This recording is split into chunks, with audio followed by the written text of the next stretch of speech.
क्या आपको पता है एक ऐसे इंसान थे जिनकी मौत दुनिया में नहीं हुई। दुनिया में जिन मौत इस फिजिकल वर्ल्ड में नहीं हुआ, आसमानों में हुआ। ये स्टोरी है इदरीस अलैहिस्सलाम की, जिनको बाइबल में इनोक कहा गया। कुछ और लैंग्वेजेस में उनको खनूख या अखनूख भी कहा गया है। पर्शियन लोग ये मानते हैं कि इदरीस अलैहिस्सलाम ने सबसे पहले लिखना चालू किया था। लिखने का कॉन्सेप्ट उनसे पहले था ही नहीं। उनके टाइम पे उनके काम की वजह से ऐसा हुआ था कि दुनिया के सारे लोग नेक बन गए थे, एक भी गुनहगार आदमी नहीं था। तो अल्लाह ने उनसे फरमाया कि दुनिया में हर दिन लोग जितना भी नेकी का काम करेंगे, जितनी सवाब कमाएंगे, सबको मिला के जितना होगा, इदरीस अलैहिस्सलाम को हर रोज उसका डबल मिलेगा। क्योंकि लोग जो नेकियां कर रहे हैं उनकी दावत की वजह से ही हुआ।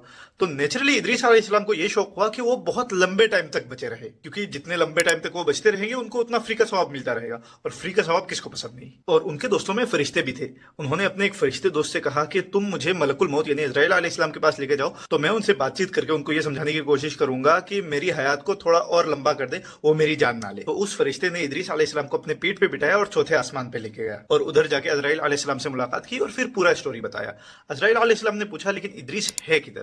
तो उन्होंने दिखाया कि मेरे पीठ पे ये देखो, इदरीस अलैहिस्सलाम आपके सामने खड़े हैं। तो अजराइल अलैहिस्सलाम भी चौंक गए कि अल्लाह की तरफ से मुझे हुक्म आया था कि मैं इदरीस की जान चौथे आसमान से लूं।